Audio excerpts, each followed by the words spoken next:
এই অবস্থায় যখন আল্লাহর নবীর কাছে সংবাদ গেল,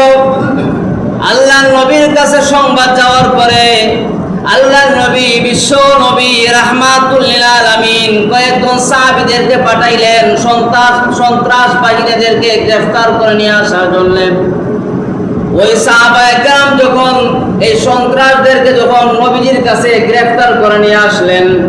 আল্লাহর নবীর কাছে গ্রেফতার করে নিয়ে আসার পরে নবীজি অপেক্ষায় আছেন তাদের বিচার কি হবে।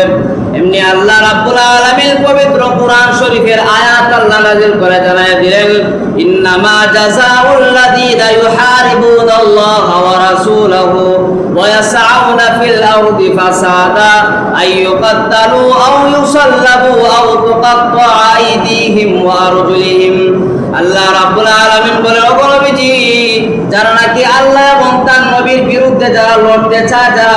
যুদ্ধ করতে চায়, লড়াই যারা করতে চায়, আল্লাহ রাব্বুল আলামিন বলেন তাদের ওই সমস্ত সন্ত্রাসবাদীদের তাদের শাস্তি হলো